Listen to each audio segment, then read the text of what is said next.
so easy, so simple, that you might miss the possible maybe one or two interesting things I might actually have to say about it.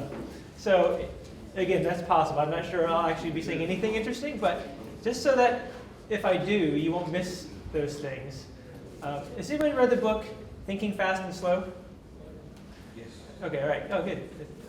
So I don't know if you remember the little trick that he talks about cognitive ease and cognitive unease or dis-ease, where you actually can trick your mind into thinking that something's hard, so that you don't get tricked by the trick question on the exam.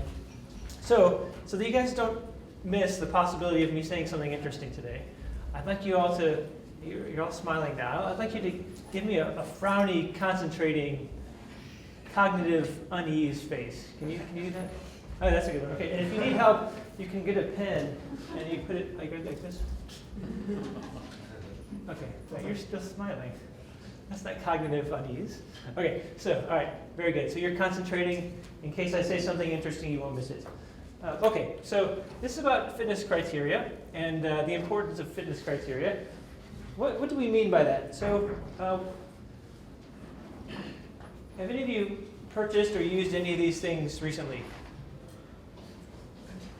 We've got looks like a Panini over here, air travel, some kind of watch, Barclays online banking. Anybody use any of these things recently?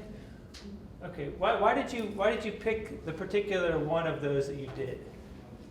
So the Panini, why did you pick? So you've got multiple Panini options. Different. Convenience. Sorry? Convenience. Convenience. Okay, all right, very good. Got the job done. Okay, what was the job? I don't know, because I was hungry. Okay. That's fine. All right. Okay. Good. It filled your stomach in some way. All right. A rather low bar, but that's okay. With less tired than the other ones on display. Sorry. With less tired than the other ones on display. Okay. All right. So the appearance. All right. What about air travel? Anyone flown recently? Okay. What made you choose that particular airline over another one? Cost? Convenience again. Convenience. Okay. Your life is all about convenience right now, isn't it? Time and the route is the only one I can take. Okay. All right. Good. Anyone else? Okay. What about safety record? Does anyone care about that? You probably do. You probably don't think about it. Flight enough. You I had to did? cancel my flight because it's from Brussels. They stopped flying. So, Oh, right. Okay, sure. Yeah. Very occasionally I'll look up the safety record of, if it's like an airline I haven't flown before. It's the cut rate thing. Okay, what about online banking? All right. I wasn't making this. We know This is the convenience. Convenience area. Okay, good. All right. What else? What else made you want to use this service as opposed to other services? Quality of the service. Sorry? Quality of the service. The quality of the service. All right. I think I just been with the bank for so long that I had the choice. Right? Okay. All right. So Security. convenience. Security. Okay, that's a different type of thing. Okay, good. So that's meant for when we do stuff with our money. We prefer security or our identity. All right. So good. So we're starting to get at what makes customers choose certain things, and really that's what we talk about when we talk about fitness criteria. It's really it's a fitness criterion is a metric that enables us to evaluate whether something is fit for purpose in the eyes of the customer. Right? So it's really the eyes of the customer. I want you to remember that. Okay, so and again, it's for any particular market segment. So air travel, there's perhaps multiple different market segments for any particular customer group. Okay, so I love soccer, football. What's missing about this picture? Goal.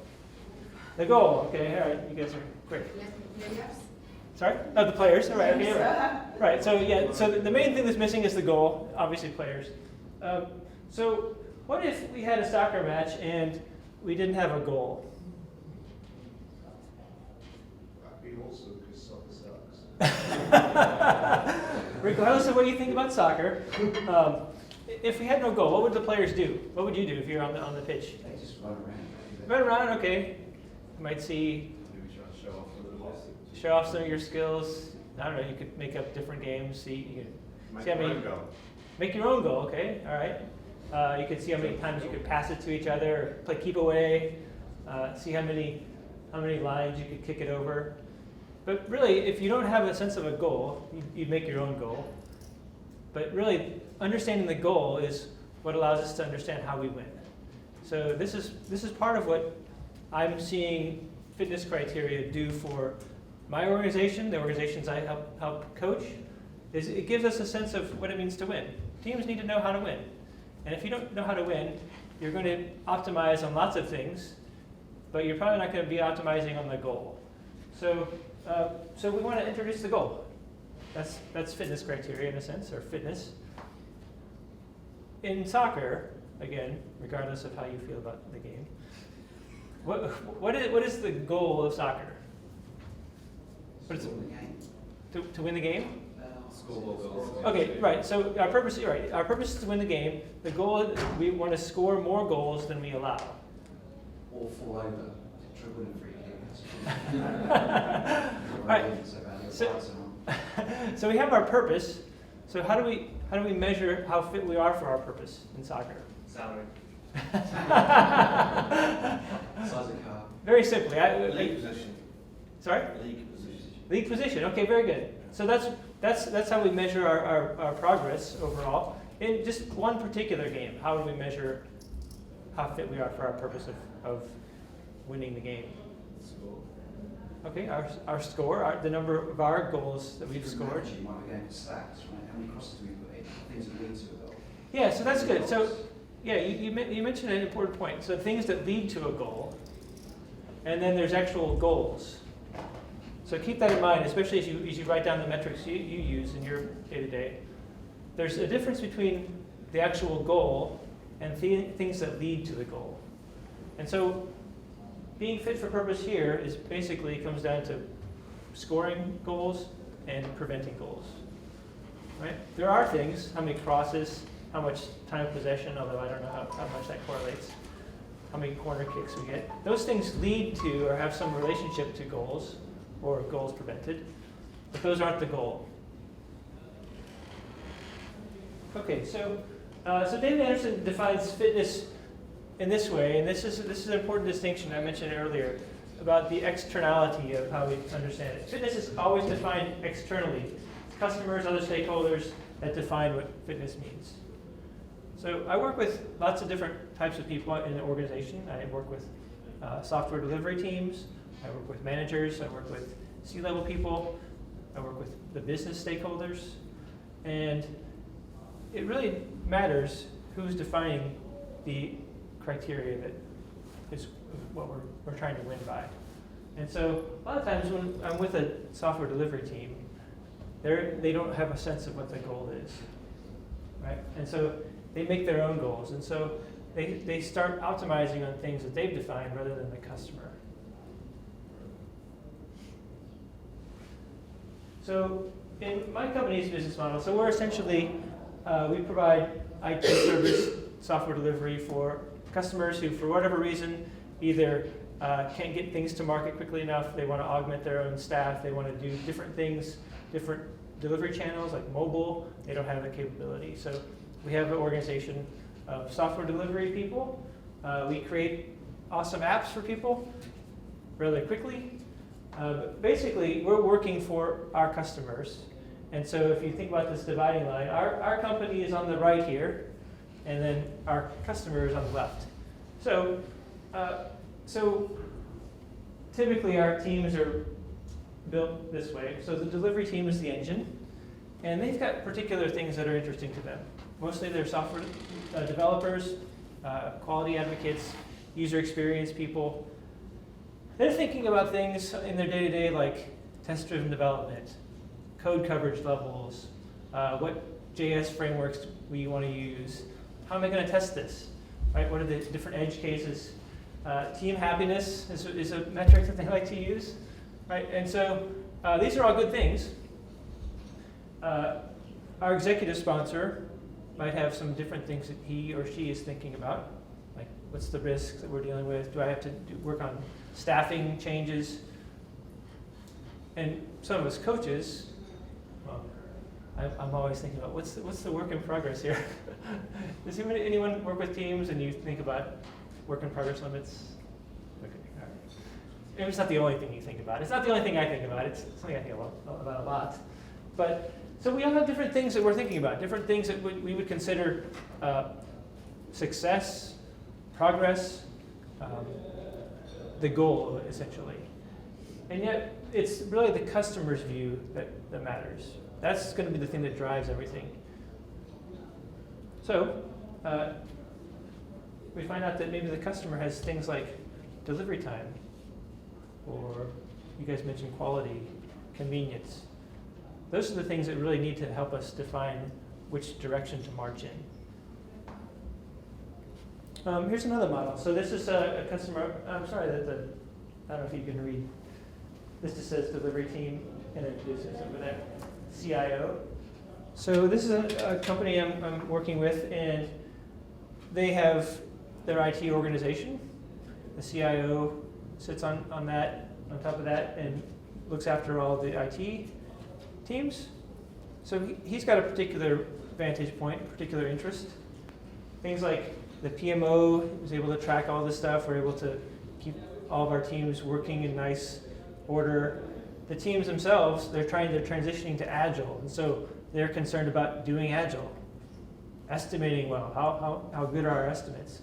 Those are the things that preoccupy their minds, and yet, again, in there, they're working for their business. It's one company. Their business hires them to do work for a particular purpose.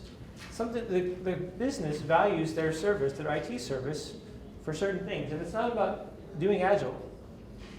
It's not about how good they estimate, or how well they estimate, how good their estimates are. And it's not about anything about the PMO. Those things are important, but from a business standpoint, the business hasn't hired them to engage in those activities.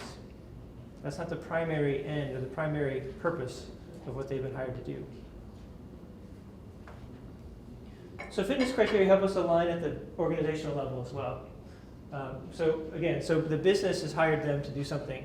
So they value reliability. They don't want their systems to go down.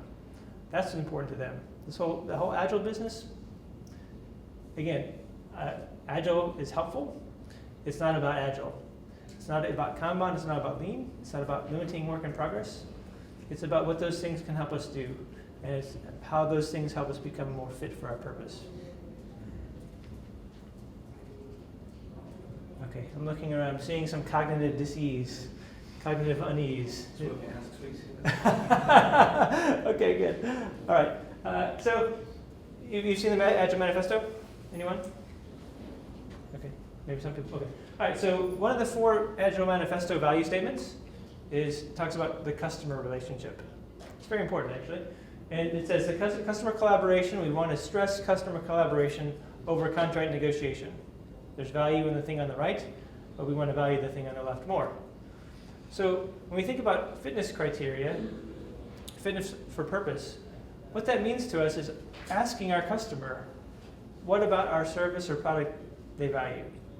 That to me is what customer collaboration is. It's not just what do you want us to build. That's an easy question, but it's too low level. We have to understand what about our service or product that we're building makes it fit for its purpose. So you've maybe heard of a fellow named Simon Sinek. He's done a TED Talk about start with the why. I think he's written a book. Start with the why. So this is really starting with the why. Why is our customer hiring us? This is the why they buy. Do you know that today? Whatever spot you hold in your organization, do you know why the customer, maybe you're the customer, why you're buying some IT or service product in your organization? Do you know what you value about that? So for many years now, I've worked with software delivery teams, and I get frustrated because I don't know how I can help them. We emphasize self-organizing teams at Asynchrony, and we have some great people, and by and large, they are self-organizing. Occasionally, I'll run into teams, and they're doing their own thing and they're doing cool stuff, but they're way off here, thinking that they're doing something well. Or there's like, I even heard from people a couple weeks ago, why do we even need metrics? Let's just build the software, right? Why do we care about metrics? And that's a good point. If you don't know what your goal is, again, that goal, what is our fitness for purpose? You're not going to be able to self-organize around that purpose. You're going to make up your own purpose. You're going to do things that are just more fun. And so, to me, understanding fitness for purpose through the fitness criteria are what help a team become self-organizing. Because again, when you're playing a sport, when you're on the field, on the pitch, everybody on the team knows what the goal is. Self-organization happens in sports just as a matter of how they're built. And that's the same thing. We need to have a goal. Right? So again, when I'm working with teams, I get frustrated because don't they understand Little's law? Don't they understand having so much work in progress is gonna slow them down? Well, they couldn't care less about that because they don't understand that their customer has hired them to deliver in a predictable way or to deliver quickly. They are concerned about other things, and I don't blame them. Okay, so here's just a little comparison chart. So you might think about the metrics that you wrote down in your own world. So we talked about how fitness criteria are those that enable us to evaluate whether our product, service, or delivery is fit for purpose in the eyes of the customer. Okay, so these are the KPIs, key performance indicators. And so the difference between those type of metrics and health or improvement guide type of metrics is that these things on the right are the ones that support the KPIs or the fitness metrics. So they give us a sense of how we can improve toward our fitness. And so, in a sense, these are direct, and these are indirect or derivative of our fitness criteria. So examples here, delivery time, functional quality, safety. You guys mentioned some of the other ones. Examples of health or improvement metrics, flow efficiency, work in progress, percent complete and accurate, velocity. All those things give us signals or possible indicators into how we can improve. But they are things that, as I think you mentioned earlier, they lead to something more important. And again, the stress here is that these are customer-oriented, customer-driven, and these are more team-oriented, team-driven. So in a retrospective, for example, the team might identify the things that it can use, it can change by looking at health or improvement metrics. But ultimately, they want to be aiming all of those things toward their fitness criteria. Okay, so let's take a moment here and look at some of the ones you wrote down. So anyone care to call out some of the metrics you're using today? We can put them on the wall here. You have a few. Go ahead. Okay. Oh, your top 5. Investment theme / time. Yes, the amount of time spending on particular types. Okay. Blocker clustering counts. All right, very nice. Burn up. And in a burn up chart, for those of us who maybe don't know what a burn up chart is, what is it showing? Progress towards whatever the current goal is. Okay, so some scope over time. Okay. Cycle time. Flow efficiency, all right. CFD, cumulative flow diagram, is a depiction of actually three different metrics. What are those 3 different metrics you use in your CFD? So you've got done, in progress, and backlog. Okay, so it's showing us the different state of things. So amount of work items, Progress. work in progress. What else does it show us? Throughput. Throughput, cycle time, delivery time. Right, good. Okay. Average queue sizes. All right, you guys have a lot of good. Velocity. All right, so good. So you're using velocity and cycle time. All right, so velocity is a throughput. This is a time and throughput. Okay, we'll put that together. All right, who's got some other ones? Yes. You want to read them for us? Valuable, obviously, yeah, for the client. All right, Value, Great user experience. okay. Is that a subjective measurement, or how do you measure that? It's basically just making the client happy, the user happy. Okay, So, and uniqueness. So for those early adopters who want to go for the greatest features, okay, like Touch ID or whatever. okay, so some innovative thing. All right. Some of the ones, some of them. All right, what are the user satisfaction, journey times, and Dropouts. oh, okay. Lead time, okay, similar here. Work in progress. And throughput, okay, good. So you've got some opportunities and then actually product usage. Okay, good. Got a whole bunch of strategic fit. Strategic fit, so an Yeah. opportunity, strategic fit, estimated cost, Okay, estimated return, okay, that last one says. And actual usage, you've got take up, return usage, revenue, service improvement outcomes, so we Okay. improve our service, time saved, conversions, upsells, customer satisfaction. okay, good. You've got a little book here. This is good. I'll be signing this afterwards. Okay, Selling good. copies up. I'll stick it off there. Okay, and this one, So that's a custom metric. So product, so we're an internal customer, but product done on the team's extra work continuously. okay, So this tracks the incursion into a project of extra work being given to the team. okay, all right, good. Cycle time, another vote for that. Velocity and visibility. So visibility framework includes the top one. Okay, all right, good. So are you thinking of these things in one of these two categories? Anyone else?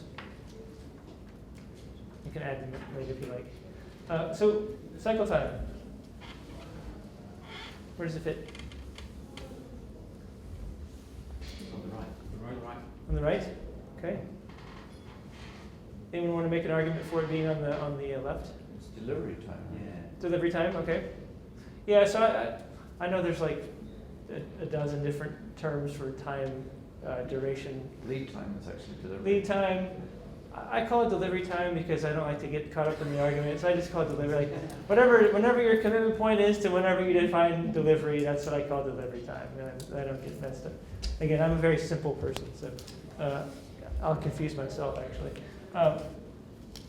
What else? Blocker clustering? It counts? Improvement metric or health? Okay. What else?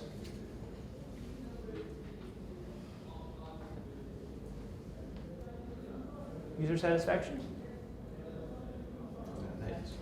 Left? Yeah, okay, all right, good, all right. So, all right, let's keep going. Right, so, again, I want to focus us on making sure all of our metrics point toward our fitness. So this is what I'm calling out. If it's not at least derivative of a fitness criterion, it's probably not very useful, and it could actually be misleading or misguiding us to focus on or optimize on something that's actually not important. So our little coaching team, we're all about doing this. So this is our vision. We help software delivery organizations and teams become fit for their purpose. So this is really the guiding approach that our little coaching group is about. We're not about Agile, we're not about Kanban. We're about using those things, those practices, those ideas, those ways of thinking in order to do this. And so this has been a bit of a change for us in our organization, just in terms of our approach or our philosophy, the way we think about the work we do. People come to us because they know that we're the agile leaders in our area. We do a lot of cutting edge stuff, both technology-wise and approach-wise, how we do our work. But it's not about being agile experts. It's about doing this. The agile over the years has just been a way to fulfill this. Oh, these are some of our coaches doing a hackathon project. So we have an annual hackathon, and so they're building a electronic card wall. Basically, it has sensors that track when your physical cards go across the wall. So it's kind of fun. So we already talked about the who. Who helps us define fitness criteria? Customer. Okay, good. All right. So when and how might we define these things? When's the best time to understand our fitness criteria? At the very start. Okay, right. So we've started doing, as a matter of course, at every project sales transition meeting, every inception, it's like a kickoff type of event, we define fitness criteria. And again, with the customer. If we don't have the customer with us, this is not possible. We can guess, but we really need the customer to validate those things. Right, so this is a recent retrospective that I facilitated for a team. They had their business engagement manager, who's, you might say, a liaison between the team and the business. He had started coming to the retrospectives, and so I noticed at one of the retrospectives he wanted the team to do more TDD, or start doing TDD. And I thought that was a curious thing for a business-oriented person. And so I asked him, I'm not even sure he quite knew how TDD would work, or that he knew that the team didn't have the skills to start doing TDD just straight away.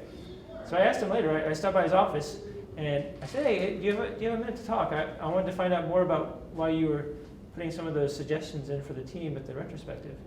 And so I sat down and said, well, what's important to you? Why were you interested in TDD in the first place?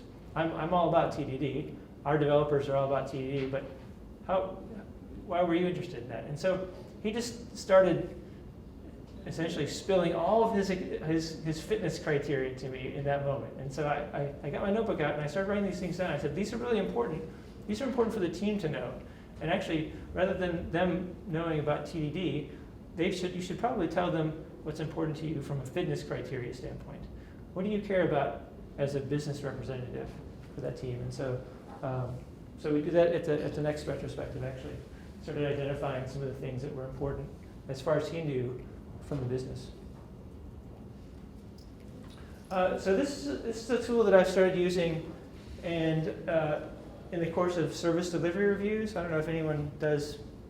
Anybody? Okay, so you're familiar with service delivery reviews, perhaps.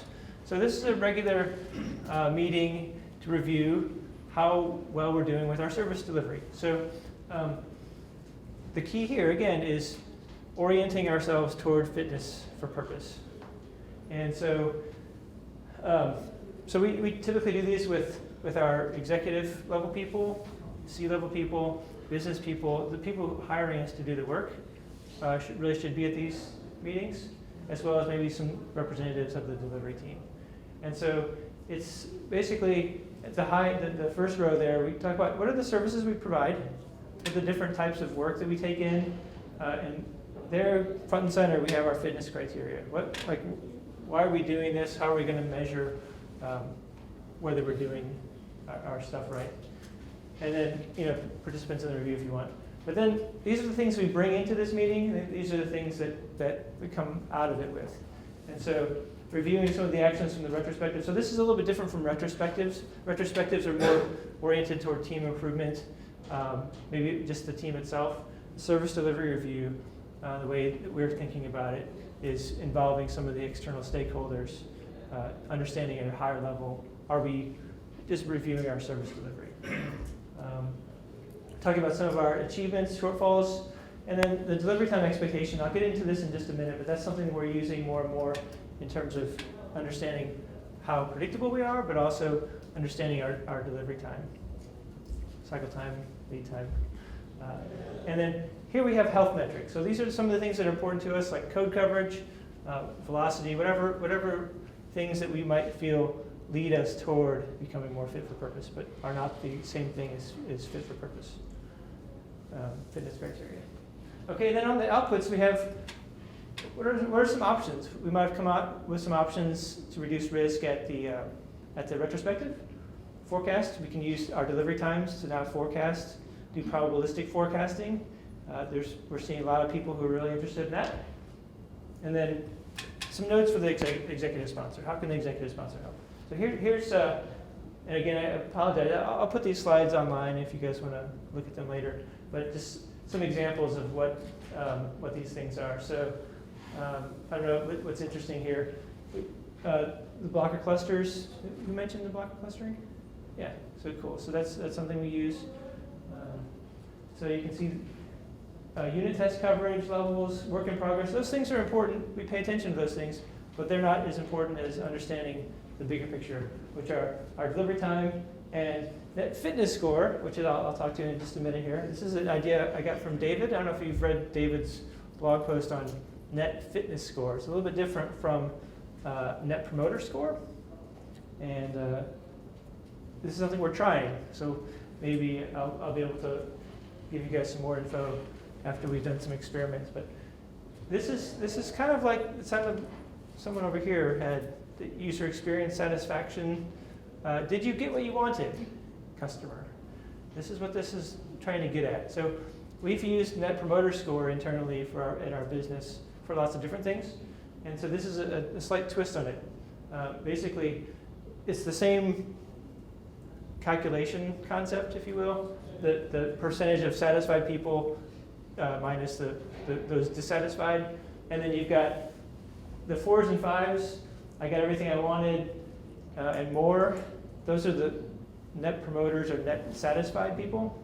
3 is we consider a neutral, and then on down we consider the detractor or dissatisfied people. So this is a way for us, again, this is a subjective measurement, but it allows us to understand quality as well. Because so I had a talk with a CIO recently, and he was trying to get all the teams on board with common metrics. And so I asked him what's important to him. Again, what's important to him is not necessarily what's important to the business, but it was a proxy for their fitness criteria. And one of the things he said was quality, and he was focused on bugs, escape defects, which those can be useful, but to me, looking at quality from this vantage point gives us a little better picture of how we might want to measure quality in the eyes of the user, the customer. If you have any questions at all, feel free to interrupt me too, by the way. So delivery time expectation, you guys have probably read about this. This is not a wholly new topic, but this is something we're seeing and using more and more. So basically, this gives us a probability and a range in terms of forecasting, but it also allows us to understand for any particular type of work item, what's our level of confidence at different confidence intervals that we would be able to take this work in and finish it. So this is end-to-end work. Again, I mentioned commitment time or commitment date to delivery date. So when is the commitment? It's when we no longer manage this thing as an option. We're committed to starting it and finishing it. And then delivery is usually production. If some teams have some contractual limitation where they can't deliver all the way to production, it's as far as they can go. But commitment to delivery. Okay, another quote from David. To start summarizing here. So if your customer doesn't recognize or care about your KPIs, they're probably not key or performance indicators. So this is helpful to think about. It's a way to test whether our KPIs truly are KPIs. The idea is that it's also going to give us a sense of the future, our future fitness for our purpose. Okay. So all KPIs should be recognizable by our customer. None of the KPIs in our organization should be a foreign concept to our customers. Okay, so after this, you go back to work tomorrow perhaps. What are some things you can perhaps use? So have a conversation with your customer. If you're the customer, have a conversation with the rest of the stakeholders in your system, delivery teams. Help everybody understand, have that common bubble in the middle of those diagrams I showed earlier. Have everyone working toward a common sense of purpose. What are those fitness criteria for your organization? Okay, and all metrics should be useful in terms of helping us make decisions, whether they're health metrics or whether they're fitness criteria. Ask the question, what decisions would this lead us to make? Make them visible. So we just post some of these things up in a team room. The business stakeholders have these posted. Make them, again, the idea of information radiators is important with fitness criteria as well. Okay, and then use them in a feedback loop. So don't just post them and let dust gather. Use them, incorporate them in service delivery reviews, regular operations reviews, whatever you're doing with the business to make sure that you're still tracking. And then this is going to help the team have a virtuous cycle, if you will, about what they're doing, what their behaviors are, orienting themselves toward better fitness for the purpose. So a couple references. I mentioned David's written some nice things on this. I have that service delivery review canvas on my blog, so you can download it there. You can also edit it and make it, tweak it for your own purposes. I just have it for what serves my purposes today. So if you have changes, improvements, you can let me know. I'd love that. Any questions, thoughts, anything that you learned? Did that little cognitive dis-ease thing trick work for you? Any questions? I know we just have a couple minutes left, but do you feel like you can go back to work and start thinking about different types, categorizing your metrics in these different types, fitness versus health? I've got a question Yeah, for you. yeah, Mike. I've seen two quite different patterns for using metrics. One is at the service level, and the service delivery reviews and the rest of it, and I found those really helpful. Mhm. More traditionally, I've seen the stuff sort of published up the food chain, and you never quite know what it's doing. I just wonder, Yeah. do you see successful uses of the latter model where stuff is sort of reported upwards, or is the value mostly in things like service delivery reviews? Mostly, well, my organization's fairly flat, so there's not a whole lot of levels to report up through. So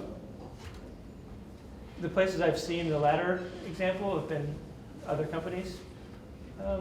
I think it can get a little bit out of hand, so I think that's why having a tight communication loop with the people doing the work, and then even the highest level people thinking about what are our KPIs. Like there needs to be a real tight, consolidated understanding there. So I don't know if that answers your question very Yeah, I well. was just thinking, perhaps this is unique to the public sector, but we were delivering at a rate never seen before in the organisation we were working with, and in our service delivery reviews, I felt we were providing appropriate level of accountability to our closest sponsor. But always the message coming down was, we think you can do better. I think that's just the traditional public sector, being supplied with a stick attitude. But I just wondered whether that sounds familiar or not. Was it familiar to anybody else? Yeah, that's I have seen that. It's usually a function of something good happening actually, because people get excited when you're actually delivering, and so they want more. But anyway, well, thank you. This is I'm happy to chat afterward too. So thank you for coming, and thank you for having that cognitive dis-ease look with me. That was great. So thank you for coming.